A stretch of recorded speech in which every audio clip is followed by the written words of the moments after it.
बैठे हमारे विभाग के और अन्य विभागों के अधिकारी, खासकर यहाँ के जिला उद्यानिकारी डॉक्टर विजय पानू। मुझे नहीं मालूम कि उसने 18 किलो वजन केमिकल खेती से किया है कि ऑर्गेनिक खेती से कम किया है। पिछली बार मिला था तो 18 किलो कहते हैं, मैंने आज देखा इनको तो 18 किलो का था, मेरा वजन कम हो गया। भगवान इनकी सेहत को अच्छा रखे और ऑर्गेनिक खेती की तरफ जाए। मंच पर बैठे अन्य मेरे साथी हमारी यूनिवर्सिटी के दिनों के कई जूनियर अफसर भी रहे। डॉक्टर बलजीत हैं, डॉक्टर सुभाष जी को भी हमने सुना है, डॉक्टर बनीत यादव हैं और डॉक्टर सैनी हैं रोहतक से। ये सभी अधिकारी एक्सटेंशन के काफ़ी दिनों तक एक्सटेंशन में काम करते रहे हैं और इन्होंने अपने अनुभव भी साझा किए हैं। और यहाँ पर बैठे सभी किसान भाइयों, कुछ बहनें भी आई हुई हैं और कुछ कंपनियों के लोग, जिन्होंने इंडस्ट्री के लोग जिन्होंने अपने स्टॉल लगाए, उन सभी का स्वागत करता हूं मैं। और खासकर हमारे यहाँ के जो किसान हैं, सज्जन सिंह, हाँ जी सज्जन सिंह, और उनका भी धन्यवाद करता हूँ। उन्होंने अपना यहाँ पे हमें जगह दी और भी ये ऐसा कार्यक्रम आप यहाँ उनकी जगह, उनका स्थान को हम यूज करें। और मैं जो देख पा रहा हूँ यहाँ पे उन्होंने लगभग बागवानी की हर एक जो भी कंपोनेंट है उसके अंदर, जैसे ये वाटर टैंक है या फिर नेट हाउसेज है या सब्जियों भी कह के थोड़ी दूरी पर सब्जियों का काम भी करते हैं। तो जो भी डाइवर्सिफिकेशन के ऊपर ये अपने तजुर्बे लगा सकते हैं, उन्होंने लगाए, उनका भी मैं धन्यवाद करता हूँ। किसान भाइयों, आप सभी को मालूम है कि जो खेती है आज के समय में ये बड़ा ही चुनौतीपूर्ण हो गया है। जो खेती आप अपने समय में करते थे, जो हमारे बुजुर्ग लोग यहाँ बैठे हैं, और आज की खेती में बहुत अंतर आ गया है। अपने समय में, पुराने समय में किसान जो उनकी अपनी जानकारी हुआ करती थी, जो उनको अपना बुद्धि हुआ करती थी और जिससे उन्होंने एक्सपीरियंस लिया अपने बुजुर्गों से, उससे वो खेती करते करते जो भी पैदावार होती थी वो उसमें खुश थे। लेकिन भारतवर्ष है जी, जनसंख्या बढ़ी है और हमारी रिक्वायरमेंट भी फूड ग्रेन की बहुत ज़्यादा बढ़ गई थी। और उन पद्धति पे चलते हुए हम अपने जो जनमानस है उनका पूरी तरह से खाद्य के ऊपर उनका निवारण नहीं कर पा रहे थे। उतना हम पैदा कर ही नहीं पा रहे थे कि हम उन सभी जनमानस को अपना खाद्य की तरीके से हम उनकी भूख मिटा पाए। ग्रीन रेवोल्यूशन आया, जिसको आप हरित क्रांति कहते हैं। हरित क्रांति के चलते नई नई वैरायटीज आई, किस्में आई। आप सब देखते होंगे, पुराने बड़ी लंबी लंबी ऊंची ऊंची किस्में हुआ करती थी, पानी दे दिया नीचे गिर गई, पैदावार भी कम होती थी। लेकिन वो प्राकृतिक खेती के लिए बिल्कुल सही किस्में थी। और जो नई किस्में आई हैं वो प्राकृतिक खेती के लिए बहुत ज़्यादा सपोर्ट नहीं करती। किस्में नई आ गई उनकी, क्योंकि पैदावार बहुत ज़्यादा है, कई गुना पैदावार, और अभी और रिसर्च हो रही है कि उससे भी दुगना पैदावार करें। अगर पैदावार ज़्यादा होगी तो उसके अंदर आपको हर एक तरह का इनपुट की जो रिक्वायरमेंट है वो भी ज़्यादा होगी, चाहे वो पानी है, चाहे वो खाद है, और उसके ऊपर कीट और जीवाणु ये भी बहुत ज़्यादा आएंगे। फिर उसको मारने के लिए आप दवाइयाँ भी गिरोगे। तो हरी क्रांति का ये नतीजा है कि हम एक तरफ बढ़ गए और आज हम सेल्फ सफिशिएंट हैं। खाद्य में हम पूरी तरह से आत्मनिर्भर हैं। ना केवल हम आत्मनिर्भर है बल्कि हम एक्सपोर्ट भी करते हैं। दूसरे देशों को भी हम गेहूं चावल बहुत मात्रा में बेचते हैं, बहुत मात्रा में, और हमें फॉरेन एक्सचेंज भी आता है। लेकिन अब समय आ गया है कि हम इसके ऊपर थोड़ा सा ध्यान, आत्ममंथन करें और ध्यान दें कि जो हम करते आ रहे हैं तो उसी तरीके से चले। हमारे शुरुआती दौर में जो पैदावार हुआ करती थी, ग्रीन रेवोल्यूशन आया, जो भी तकनीकें बताई गई थी, उन सभी लोगों को, हमें सभी किसानों ने उसको भली भांति से अपनाया है, वो सही तरीके से अपनाया है। लेकिन हमें बड़ा अचंभा होता है और बड़ा दुख भी होता है इस बात का, जैसे जैसे हमारी ये लालसा बढ़ी है, वैसे वैसे हमने हर एक चीज को अंधाधुंध तरीके से उपयोग करना शुरू कर दिया है, और जिससे बहुत नुकसान हो रहा है। आप खुद देखिए, खाद है, कुछ किसान है बहुत अच्छा काम करते हैं, अगर नहीं दिखा एक कट्टा यूरिया का एक कट्टा और गिर दो। जो रिकमेंडेशंस हैं, जो हमारी कृषि विश्वविद्यालय ने रिकमेंडेशन दी हुई हैं, हिदायतें दी हुई हैं, उसके बावजूद उससे कई गुना ज्यादा हम खाद गिरते हैं, दवाइयां को अंधाधुंध गिरते हैं। गवर्नमेंट ने हर एक क्षेत्र में इसको नापने के लिए लैब वगैरह बना दी, और हमें मालूम भी है कि आज के समय में जो हम टेस्ट करते हैं, हमारी 2 लैब है हरियाणा के अंदर, सिरसा के अंदर और एक करनाल के अंदर। वॉलेंटियरली हम सैंपल लेते हैं, लगभग 5000 के आसपास, 2500 इस लैब में, 2500 उस लैब में सैंपल टेस्ट करते हैं। तो लगभग 3 साल से हम उन्हीं खेतों को बार बार टेस्ट सैंपलिंग कर रहे हैं, और जब हम देख पा रहे हैं उसके अंदर 20 से 25% जो सैंपल है वो कतई तौर पे फेल है, एकदम फेल है। और फेल ऐसे हैं कि उसमें जहर है। उस सैंपल के अंदर जो नतीजे हैं बड़े ही अचंभित है। और ऐसे केमिकल का, एक तो एक ये बात है, दूसरी बात ऐसे केमिकल है उसके अंदर जो कि बैन है, उसके बावजूद भी बिक रहे।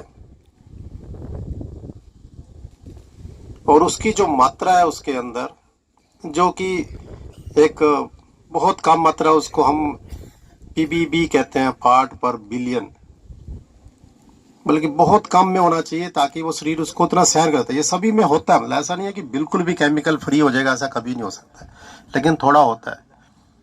वो पीबीबी में हो तो वो सैनिया होता है, लेकिन वो पीपीएम में आ गया, पार्ट पर मिलियन में आ गया, कई गुना ज्यादा उसके अंदर वो केमिकल का रेजिड्यू पाया गया है।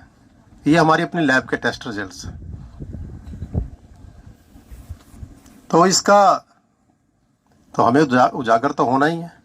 सरकार को ऐसा नहीं है कि मालूम नहीं है। सरकार ने देखा कि ये खाद्य अपनी जगह है, और उसमें हम, आप ये मत सोचिए कि अगर हम सारा ऑर्गेनिक या नेचुरल फार्मिंग के खाद्य बंद हो जाएगा, कम हो जाएगा। उस हिसाब से हमारा एरिया बहुत ज़्यादा बढ़ गया। ग्रीन रेवोल्यूशन जब स्टार्ट हुआ था, उससे आज के समय में 4 से 5 गुना हमारा एरिया बढ़ गया। आप अपने आसपास ही देख लीजिए, जो गेहूं पहले यमुनानगर या इन 4-5 जिलों में हुआ करती थी, अब पूरे भिवानी तक चली गई है। जो जीरी, यही 5-6 जहां पे पानी ज्यादा मिलता था, वहां तक पूरा, आप हिसार, फतेहाबाद, वहां तक चली गई। तो ऐसा नहीं है कि हमारा पैदावार के साथ साथ एरिया नहीं बढ़ा, एरिया भी बहुत बड़ा है। तो हम सेल्फ सफिशिएंट है, आज की डेट में हम रिस्क ले सकते हैं। तो सरकार ये नहीं कह रही है कि आप पूरा का पूरा अपना जितनी भी आपके पास जमीन है उसको आप नेचुरल फार्मिंग में तब्दील कर दो। अनुरोध यह है कि आप अपना कुछ हिस्सा उसको जरूर नेचुरल फार्मिंग में लेके आए। आपके पास 5 किले हैं, 1 एकड़ कर लीजिए। 1 किला है तो कम से कम 1 दबड़ी कर लो, आधा कनाल कर लीजिए। आपका अपना जो एक्सपीरियंस होगा वो आपके लिए ज्यादा अच्छा होगा। आज आपने सुना भी है, बहुत अच्छे उदाहरण है, हमारे कई वक्ताओं ने अच्छा बताया भी, और उनके अनुभव बताए हैं। क्या गजब के अनुभव है। क्या हमारे अधिकारी ने बताया कि मटका लगा के ऐसे आप टर्माइट का कंट्रोल कर सकते हैं, और नेचुरल वे में आप कीट्स का प्रबंधन कर सकते हैं। हमारी बहन ने बताया कि कैसे उन्होंने 40 साल बाद नौकरी करने के बाद यहाँ आके फिर उन्होंने वही काम किया, तो लगता भी नहीं है कि 40 साल इन्होंने नौकरी की होगी। अब मुझे लगता है कि ज़्यादा स्वस्थ है। तो इन चीज़ों के ऊपर जो आपके पास उदाहरण है, उनको आपको सीखना जरूर है। हमारी सबसे बड़ी जो कमी होती है कि हम किसी दूसरे से कम सीखते हैं, अपने एक्सपेरिमेंट हम ज़्यादा करते हैं। मेरा अनुरोध है कि आप ऐसे जो जो उदाहरण हैं आसपास उनके साथ वार्तालाप गुफ्तगू जरूर करें। सरकार बड़ी सजग है पूरी मदद के लिए। डॉक्टर रेड्डू ने बताया भी है, डॉक्टर बलजीत ने, कि स्कीम है, गाय तक की स्कीम है, आप ड्रम लेने उसके ऊपर स्कीम है। इसलिए देते हैं कि आपका खर्चा जो है वो कम से कम हो, सरकार उसमें मदद करे और उसके साथ आपको ट्रेन करे। सबसे इंपॉर्टेंट इसमें है ट्रेनिंग। उसके लिए गुरुकुल से जैसे मुहिम शुरू हुई थी, गुरुकुल में तो अपने आप में बहुत बड़ा एक केंद्र बना हुआ है, ट्रेनिंग की पूरी फैसिलिटीज है। सरकार ने दोनों विभाग से कहा कि क्यों ना सरकार भी इसमें आए, अपना केंद्र बनाए। तो ऐसे 4 केंद्रों पे काम शुरू हो गया। कृषि विभाग ने अमेठी के अंदर उद्यान विभाग की जमीन थी तो वो भी हमने इनको दे दिया था कि 8-10 एकड़ अब वहां पे ऑर्गेनिक का काम करना चाह रहे हैं तो वहां करें। तो ट्रेनिंग के साथ साथ प्रैक्टिकल वहां पर। हमारा अपना सेंटर है गरोंडा में, आप सभी जानते हैं, सब्जी उत्कृष्टता केंद्र, सब्जियों के ऊपर है। तो वहां पे हम पहले ऑर्गेनिक के ऊपर काफी काम करते थे, वो करीब 8 साल से हम कर रहे हैं और लगभग हमने काफी प्रिपरेशन कर ली थी और सर्टिफाइड ऑर्गेनिक फार्म है। अब उसको भी हमने 3 एकड़ में नेचुरल फार्मिंग में तब्दील कर दिया। इसी तरह से मंग्याना के अंदर स्पेशल हमने 25 रूम का, कमरों का एक अलग से हॉस्टल बना के वहां पे भी पूरा 80 एकड़ का फार्म है हमारा, जिसमें किन्नू, अमरूद वगैरह ये 3-4 मुख्य फसलें हैं। वहां पे भी केंद्र स्थापित कर दिए और 1-2 केंद्र अब हम भिवानी में और एक सुंदरा वगैरह में भी अगले 1-2 साल में स्थापित कर देंगे। हमारा मकसद ये है कि जैसे हमने जब उस समय की ग्रीन रेवोल्यूशन के समय जो खेती हुआ करती थी, हमने TNV प्रोग्राम होता था, आपको सुना हो आपने, आपको विजुअली दिखा के एक्सटेंशन करके हम नई नई पद्धतियों को बताया करते थे। उस समय ग्रीन रेवोल्यूशन की तकनीक कोई हमारी तकनीक नहीं थी, बाहर की तकनीक थी। वैरायटियां हमारी नहीं थी, बाहर की किस्में थी, वो यहाँ पे दोबारा से डेवलप की गई।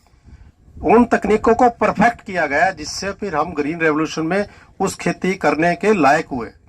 उसी तरह से हमें अपने नेचुरल फार्मिंग की तकनीक को, जो कि हमारी अपनी है, जो सदियों से अपनी है, उसको परफेक्शन में आना पड़ेगा। तब जाके आपका जो खेती है, जिसको आप कहते हैं कि जी मुझे फायदा नहीं होता, ये हो सकता है कि एक किसान के खेत में वो फायदा ना हो रहा हो, दूसरे पे फायदा हो रहा हो, तो वो समझना बहुत जरूरी है। सिर्फ ये कह देना जी इसमें तो सुनी सुनाई बातें हम बहुत देख रहे हैं कि जी इसमें तो 3 साल तो इसमें पैदा कम होती है जी, किसी को नहीं पता, किसी ने जाके अनुभव नहीं किया जी वास्तव में कम होती कि नहीं होती। इस मुद्दे को लिया भी गया और हमारा जो हरियाणा कृषि विश्वविद्यालय हिसार के अंदर है, उनके वाइस चांसलर से भी बात हुई, गवर्नमेंट ने इसको बड़ी संजीदगी से लिया कि आप इसको चेक करें। तो उनका फार्म है जो कि लगभग 100 एकड़ 120 एकड़ के आसपास है, उसमें पूरे फार्म को वो नेचुरल फार्मिंग के ऊपर ले गए। उसमें ना केवल गेहूं, जीरी और सब्जी और फल होते हैं, बाकी दूसरी स्पाइसेस वगैरह को भी उन्होंने ले लिया और पिछले 2 साल से उसके ऊपर एक्सपेरिमेंट कर रहे हैं ताकि कृषि विश्वविद्यालय साइंटिफिक तरीके से उसकी जो रिकमेंडेशंस हैं वो बाहर निकल कर आए। और मेरा अनुरोध ये भी है, जो यहाँ पे नेचुरल फार्मिंग की खेती करते हैं वो भी वहां पे जरूर जाके आए, ताकि उनका भी जो अपना एक्सपीरियंस है, जो उन्होंने बहन ने बताया, बहुत अलग तरह से एक्सपीरियंस इन्होंने बताए हैं, वो वहां पे जाके अपने एक्सपीरियंस को साझा करें ताकि उसकी ट्रायल भी वहां पे लगाई जा सके, चाहे हमारे सेंटर पे जाना पड़े। ये वॉलंटियर्स लोग हैं जो हमें काफी कुछ साझा कर सकते हैं। मैं नेचुरल फार्मिंग की तकनीक को तो नहीं मैं बताने वाला, वो तो आपने कहीं देख भी लिया होगा और यहाँ पे जो किसान कर रहे हैं वो हमसे बहुत ज्यादा जानते हैं। लेकिन अब जो समय आ गया है, भाई साहब ने एक बताया था कि मार्केट, जब तक आप कृषि को या बागवानी को अपने मार्केट से नहीं जोड़ोगे तब तक इसमें मुनाफे का सौदा नहीं है। अब मुनाफे का नहीं रहा है। अगर आप खुद किसान भाई, और काफी यंगस्टर हमें नजर आ रहे हैं, खुद किसान भाई यहाँ पर अपनी मार्केट डेवलप करना शुरू करेंगे, तब जाके वो जो प्रॉफिट है वो 2 गुना नहीं, कई गुना ज्यादा हो सकता है, कई गुना ज्यादा। और ये सब मार्केट का खेल है। कुछ उदाहरण मैं देता हूं आपको। पिछले साल कैप्सिकम, जो ये नेट हाउस के अंदर जो आप हरे रंग की और पीले और लाल रंग की कैप्सिकम देखते हैं। शिमला मिर्च बोल देते हैं नॉर्मली इसको, लेकिन कहते हैं इसको कैप्सिकम है। यहाँ पे 3 या 4 लाख से ज्यादा एक एकड़ के अंदर इनकम नहीं थी। अब की बार 15 से 16 लाख रुपए इनकम हुई है। ये नहीं है कि उनको मार्केट मिल गई, मार्केट उनके पास आ गई। अब की बार साउथ इंडिया में इतनी फसल खराब हुई थी, इतनी फसल खराब हुई थी कैप्सिकम की, तो उनको मार्केट में डिमांड है, तो वो ढूंढने निकले तो पता लगा हरियाणा के अंदर काफी एकड़ेज के अंदर कैप्सिकम होती है। और खासकर सोनीपत एरिया में तो काफी कैप्सिकम है। काफी लोग, सैकड़ों लोग करते हैं वहां पे नेट हाउसेस के अंदर। तो डिमांड है मार्केट में, तो उसका रेट बढ़ गया। तो 17 लाख रुपया एक एकड़ के अंदर कैप्सिकम लिया। मैं ये नहीं कहता कि एक ट्रेंड सेट हो गया, इतनी ही मिलेगी, लेकिन अगर एक ही साल के अंदर जितना इन्वेस्टमेंट किया उतना आपको लाभ मिल जाए तो आपका ये बहुत मुनाफे की खेती है। इसी तरह से दूसरी फसलें भी है। अब कुकुम्बर, खीरा है, जो हमारे हरियाणा में 2 जिलों ने बहुत ज्यादा तरक्की की है, एक कैथल और एक जींद। और हमने कहीं भी इनको हमने कहा, ये कहते हैं जी हमें बजट और चाहिए। हमें कहा आप अपनी एप्लीकेशन दिखाओ, बजट हम देंगे। तो अगर जितने भी किसान भाई इसमें रुझान रखते हैं, आप एप्लीकेशन जरूर लगाओ, और उसके बाद होने के बाद सैंक्शन होगी। तो बजट की कमी नहीं है हमारे पास विभाग में। आपका रुझान चाहिए, आपकी सिंसियरिटी चाहिए। और कुछ सुनने में भी आता है, और हमने देखा भी है, और हमने कईयों को पकड़ा भी है। इस तरह का भी है मार्केट के अंदर, जी लगा ले, कोई बात नहीं हुआ था, अगले साल बेच दियो, फसल ना बेच दियो, नेट हाउस बेच दियो। इससे बदनामी आती है। और हम फिर उस जिले के अंदर और उस पर्टिकुलर एरिया के अंदर हम फिर रुकते हैं कि ऐसा क्यों हो रहा है और कहाँ कमी है स्कीम को इम्प्लीमेंट करने में। विभाग आपको स्कीम सैंक्शन कर सकता है, एक्स्ट्रा बजट दे सकता है, आपके प्रार्थना पत्र को आपको अप्रूव कर सकता है, सैंक्शन दे सकता है, कंपनियां पैनल कर सकता है, उनके रेट निश्चित कर सकता है, आपके खेत में जाके सारा कुछ इंस्पेक्शन करके वो करवा सकता है, सब्सिडी है वो दे सकता है। उसके बाद का काम आपका है। विभाग से ये एक्सपेक्ट ना करें कि जी आए जी और आपकी खेती भी वही करें। आपको उसके अंदर जानना है, एक्सटेंशन लेनी है, उसके लिए हम खड़े हैं। मेरे पास बहुत कम किसान आते हैं, ज्यादातर किसान इसलिए आते हैं जी हमारी इसमें सब्सिडी कर दो जी। कोई किसान बहुत कम आते हैं जी, हमें यहाँ पे ये देखने जाना है, हमारा टूर का प्रोग्राम करो जी, चाहे हरियाणा में, पंजाब में, चाहे महाराष्ट्र में, चाहे कर्नाटका में, जहाँ पे ये खेती होती है हम देखना चाहते हैं। हम धक्के से लेके जाते हैं। हमारा ट्रेनिंग इंस्टीट्यूट है, हॉर्टिकल्चर ट्रेनिंग इंस्टीट्यूट करनाल के अंदर। 5 दिनों के प्रोग्राम के अलावा हम वहां पे लगभग 12 कोर्स चलाते हैं। वो यूथ के लिए बहुत अच्छे। 5 दिन के कोर्स में आने जाने का किराया, वहां का ठहरने का प्रबंध, उनके ट्रेनिंग का खर्चा, वो सब विभाग करता है। किसान इकट्ठे होकर जाना ही जाना है। मैंने कई बार देखा है, मैं जब भी कहीं छापा मारता हूं या वैसे भी जाके देख लेता हूं, उसमें 50-60% बुजुर्ग लोग होते हैं जिन्होंने खेती के बारे में अब उनकी ज्यादा रुझान नहीं रहा है। खेती के बारे में जानते हैं, उस अवस्था में नहीं है कि जाके वो उस तरह खेती को अपना लेंगे। मैं चाहता हूं कि बुजुर्ग लोग, मेरा अनुरोध है कि आप अपने जो आगे आने वाली यूथ है उनको इस खेती में डालें। बहुत ज्यादा जरूरी है। नौकरियां इतनी उपलब्ध नहीं है, नौकरियां सीमित है, और नौकरियों से ज्यादा कमाई आज की डेट में आधुनिक खेती में, चाहे वो किसी तरह की भी करें। अगर आप कृषि की खेती भी करते हैं, उसमें एग्री बिजनेस जोड़ देते हैं, उसमें भी फायदा है। बागवानी की करते हैं, चाहे वो फिश की करते हैं और डेयरी फार्म करते हैं, ये सभी आधुनिक तरीके से करते हैं, तो उसमें बहुत ज्यादा फायदा है। और ये बहुत ज्यादा जरूरी हो गया किसानों के लिए, तकनीक को जानना और उसको अपनाना।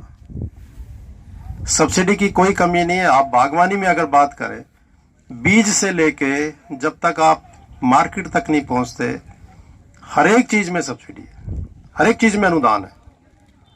बीज पे ले लीजिए, अभी बताया भी डॉक्टर बनीत यादव ने, पौध तैयार करते हैं उस पे 50% पे दे देते हैं। खेत में आपने बेम्बू लगाना है, बांस की खेती करनी है, उस पर दे देते हैं। मल्चिंग करनी है उसके ऊपर है, टनल लगानी है उसके ऊपर है, पौध करनी है उसके ऊपर है, ड्रिप इरिगेशन करनी है तब है, पानी इकट्ठा करना है टैंक है तब है, दवाई गिरनी है आईपीएम की टेक्नोलॉजी है उसके ऊपर है, ट्रैप्स लगाने हैं तब भी है, ऑर्गेनिक नेचुरल करनी है तब भी है, ट्रेनिंग लेनी है उसके ऊपर भी अनुदान है, आपने खेती के अंदर मार्केट के लिए अपनी दुकान बनानी है उसके ऊपर भी है, पैक हाउस बनाना है तब भी है, फार्मर ने इकट्ठे होकर अपना ग्रुप बनाना है उसके ऊपर भी है, इकट्ठे होकर माल कहीं बाहर बेचना है, अगर कोई आपने एसी वैन लेनी है वो वैसा प्रोग्राम करना है तब भी है।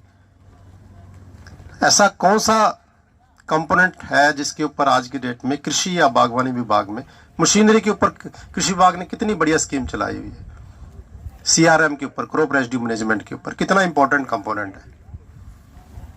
इकट्ठे होकर लेते हैं, उसके बाद मशीन भी गायब कर देते हैं। आप ये बहुत ज्यादा जरूरी है। अब सभी लोग जो आधुनिक खेती थोड़ी सी महंगी भी है, लेकिन किसान विभाग उसमें या सरकार उसमें 80% तक अनुदान देती है, उसको आप समझें।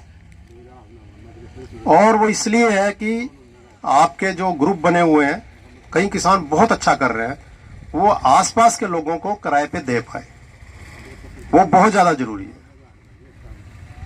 अगर वो किराए पे देंगे तो उनका दूसरे लोगों का खर्चा उतना ही कम हो जाता है और आपकी इनकम हो जाती है। काफी अच्छी स्कीम है, उसको यूज करें। और अभी उसके साथ साथ अभी हमने जो हम चाह रहे हैं कि जैसे एग्री बिजनेस के मॉडल की बात की है कि गुड़गांव या अच्छे ऐसे शहरों के अंदर ऑर्गेनिक की एक नेचुरल फार्मिंग के जो प्रोड्यूस करते हैं उसकी एक मार्केट बनाई जाए। मेरा अनुरोध ये है कि आप लोग जो खासकर नेचुरल फार्मिंग से जुड़े हुए हैं या ऑर्गेनिक के भी किसान हैं जो काफ़ी सालों से कर रहे हैं, वो अपना इस बारे में एक ज्ञापन जरूर दें कि आपकी इच्छा क्या है, करना क्या चाहते हैं। सरकार उसको जरूर उसके ऊपर अमल करेगी। हम विभाग के तौर पे हम उसके ऊपर रिकमेंडेशन करेंगे कि किस साइज की मार्केट हो सकती है, लेकिन आप इच्छा जगाइए, बताइए कि हम यहाँ पे चाहते हैं। अदरवाइज होता है क्या है कि हम अपनी मर्जी से एक मार्केट बना के बैठ जाएंगे, चलो जी अम्बाला में बना दो, कहेंगे जी अम्बाला में तो हो ही नहीं सकता, हमारे पास जमीन वही है। आप बताएं कि जी हमें यहाँ पे कर सकते हैं, हमारे कॉन्टैक्ट वो है। कई लोग जज्जर से, कैथल से डायरेक्ट मार्केटिंग करते हैं ऑर्गेनिक की, नेचुरल फार्मिंग के ऊपर अब आ रहे हैं, उनके होटल के साथ टाई अप है।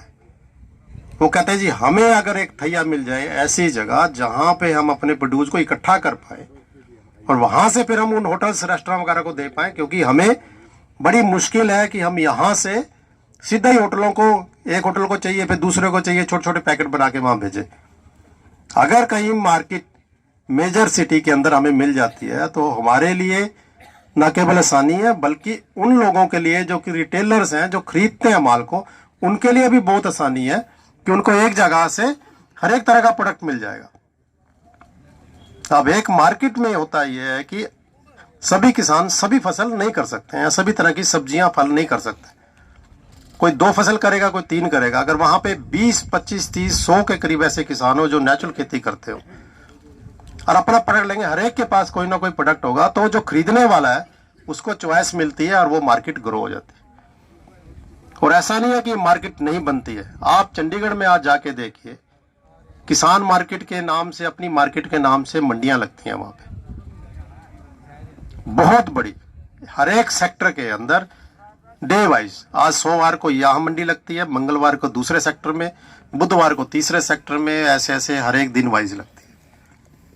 वहां पे आप रुझान देखिए कभी जाके, जब बारिश हो, धूप हो, सर्दी हो, कुछ भी हो, सैकड़ों हजारों लोग वहां पे, शहर के लोग वहां पे खरीदने आते हैं। ये मार्केट है।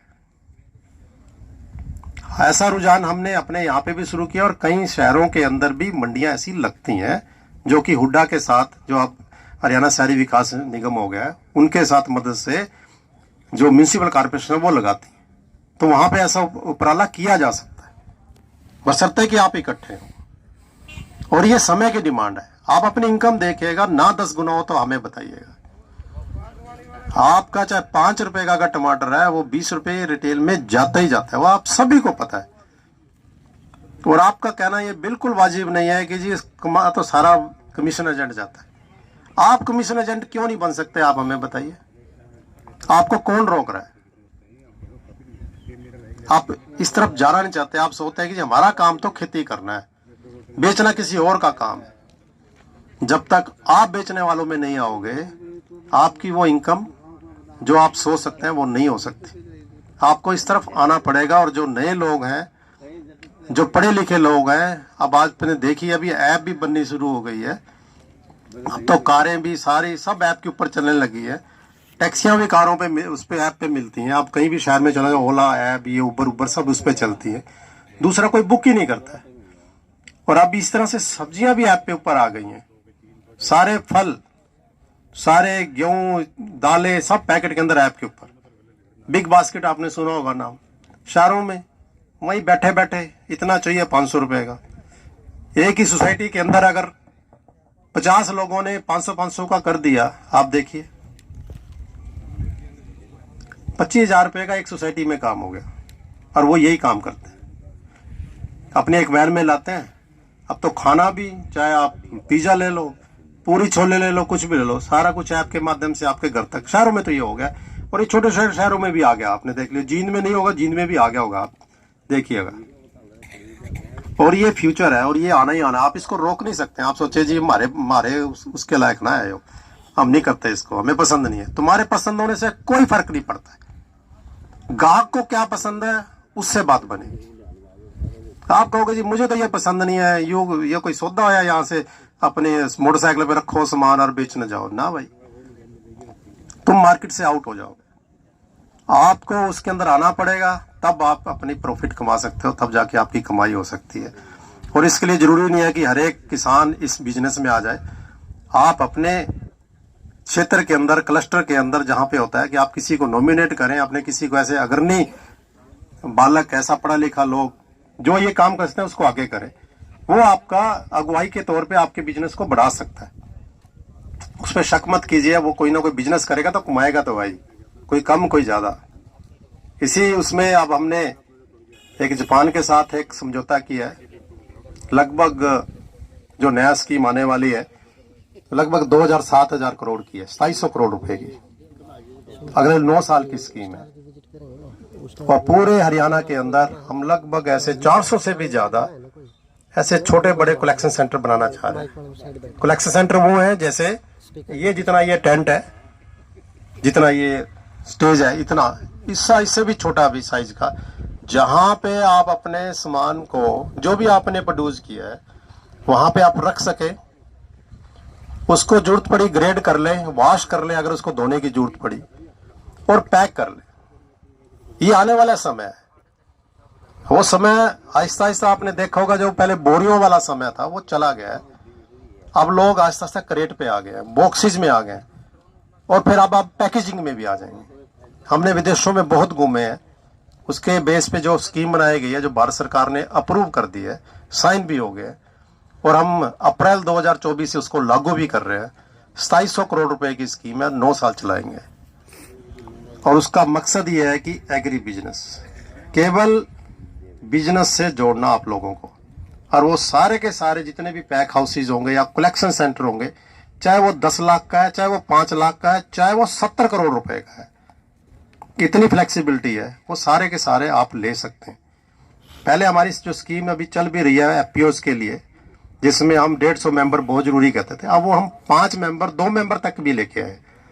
अगर कोई किसान 5 लाख का 10 लाख का अपना कलेक्शन सेंटर बना जाता है, और एक भी किसान करना चाहता है, उसके लिए भी उसके अंदर प्रोविजन किया है। जरूरी नहीं है आपको ग्रुप बनाना है, तो उसके अंदर इतनी फ्लेक्सिबिलिटी की है, क्योंकि जो हमने अनुभव किया पिछले 3-4 साल में, हमें लगा किसानों का यहाँ पे बहुत बड़ी मात्रा में और ज्यादा मात्रा में इकट्ठा होकर काम करना अभी थोड़ा मुश्किल है, उसमें समय लगेगा। उससे पहले हम किसान जहां से शुरू हो सकते हैं वहां से शुरू करें।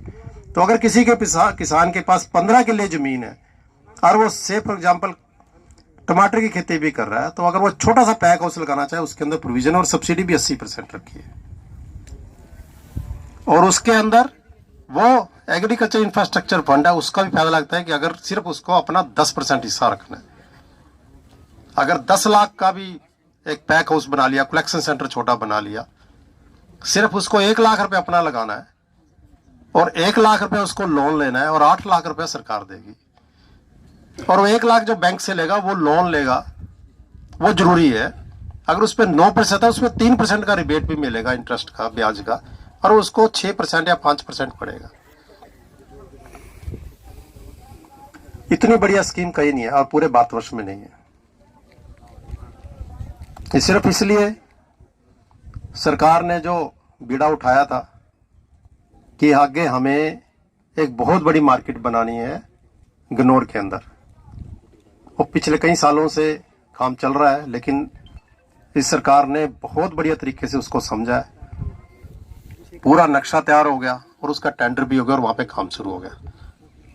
500 एकड़ के अंदर वहां पे एक फुल फ्लैज मंडी बनाई जा रही है और वो पूरी आधुनिक मंडी है। अब कभी जो लोग गूगल कर सकते हैं, वो फ्रांस की रंगीस मार्केट को जरा गूगल कर लीजिएगा, RUNGIS, रंगीस मार्केट बोलते हैं। 500 किले के अंदर मार्केट है वो सिर्फ फल और सब्जी की है। और आपको एक और बता दूं, ये हमारा भारतवर्ष है जहाँ पे मंडियां हमारी गेहूं और चावल की हैं। मैं पूरे विश्व में घूम चुका हूँ, 2-4 कंट्रियां हमारे आसपास को छोड़ के, कहीं पे भी गेहूं चावल की मंडियां है ही नहीं। अगर मंडियां हैं तो वो फल और सब्जियों की है। हमारे यहाँ उल्टा है, अगर हमारे यहाँ मंडियां हैं तो सिर्फ गेहूं चावल की हैं, फल और सब्जी की मंडी है वो बड़ी छोटी है। और ये उल्टा होगा तब जाके आपकी प्रॉफिट होगा। वो 500 एकड़ की मंडी जिसपे लगभग 2,500 करोड़ रुपया पहले और उसके बाद लगभग 7,000 करोड़ और लगभग 10,000 करोड़ रुपया सरकार खर्च कर रही है, काम शुरू हो गया, 2 साल के अंदर बनेगी। और 2 साल के अंदर जब हमारे पैक हाउस तैयार होंगे, ये उसका फीड करेंगी उस मंडी को।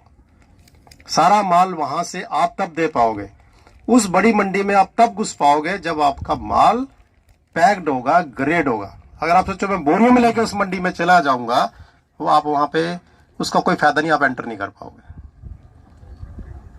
तो आपके लिए सरकार ने जो स्कीमें बनाई है वो इसलिए सोच समझ के साथ साथ लेके चलती है आप सभी लोगों को, कि अगर हम एक कदम इस साइड से बढ़ा रहे हैं तो पैरेलली दूसरा कदम भी बढ़ाए और आपको भी साथ लेके चले, ताकि आप कल को ये ना कहे जी मंडी तो बना दीजिए, हमारे लायक तो वहां पे दुकान भी लेने लायक नहीं हम। वहां पे जो भी शेड बनाया जा रहा है, एक पूरा शेड, बहुत बड़ा शेड, जो आज की डेट में मंडी आप देखते हो जिसमें बड़ा बड़ा शेड देखते हो, वैसा एक शेड सिर्फ किसानों के लिए, FPO के लिए वो प्रोविजन किया गया है। जो भी किसान छोटा बड़ा हो, छोटा FPO बड़ा, उससे फर्क नहीं पड़ता है, सिर्फ उसके लिए बकायदा अलग से स्पेस रखा गया है। और आप वहां पे तब जा पाओगे जब हरियाणा के किसान इकट्ठे होके अपना उस तरह का रुझान रखेंगे और अपना बिजनेस के लिए करने के लिए खुद आगे आ पाएंगे। ये मेरा फर्ज बनता था मैं आपको आगाह करूं कि अगले 9 साल में कृषि का या बागवानी का क्या स्वरूप होने जा रहा है, और ये आपके लिए बहुत जरूरी है समझना भी। और हमारे ऑफिस जितने भी हैं, चाहे कृषि के हों चाहे बागवानी के हों, बड़े तत्पर रहते हैं आपके साथ काम करने को। 20-20, 30-30 साल लोगों को एक्सपीरियंस हो चुका है, खेती का भली भांति रग रग से वाकिफ है। अब तकनीकी जानकारी के साथ साथ जो नई स्कीमें हैं उनके बारे में उनको मालूम भी है। आप जरा उसके ऊपर चर्चा जरूर किया करें और जितना फायदा हो सकता है सरकार की स्कीमों का, योजनाओं का, उसका जरूर उठाएं, उसका फायदा जरूर उठाएं। आप सभी को, जो आप सभी किसान भाई और बहन यहाँ आए हैं, मैं सभी को धन्यवाद करता हूं कि मुझे मौका भी दिया है आने का, और मैं समझ भी पा रहा हूं कि आपकी क्या है। और फिर भी अगर किसी किसान का लगता हो कि जी हम बातें तो काफ़ी हो रही हैं, कुछ चीज़ें बुनियादी समस्याएं भी हो सकती हैं कई लोगों की, मैं ये नहीं कहता कि समस्याएं तो सारा कुछ परफेक्ट हो गया, समस्याएं तो रहेंगी, चैलेंजेस, चुनौतियां जरूर रहेंगी। कोई भी नया काम करोगे चुनौती रहेगी। ये सोशल ट्रांसफॉर्मेशन है, ये हमने मकान बना के चाबी लेके दरवाजा नहीं खोलना है, ये सोशल है। ये सोशल ट्रांसफॉर्मेशन होना बड़ा स्लोली प्रोसेस होता है। ऐसे नहीं कि आज ही आप ग्रुप बनाया और कल को ग्रुप बन के और FPO बन के यार वो अपना माल अमेरिका में भेजना शुरू कर दिया और अरब में भेजना शुरू कर दिया, ऐसा पॉसिबल नहीं है। ये सोशल ट्रांसफॉर्मेशन जितना आप समझोगे, जितना आप अपने स्किल को नाश करोगे, उतना आप आगे बढ़ पाओगे। और विभाग इसमें जहां जहां आपको मदद चाहिए होगी उसमें आपकी पूरी मदद करेगा। तो इन शब्दों के साथ मैं आपका धन्यवाद करता हूँ। उम्मीद करता हूँ कि आप लोग इस रेचुल खेती को अपनाएंगे। जय हिंद।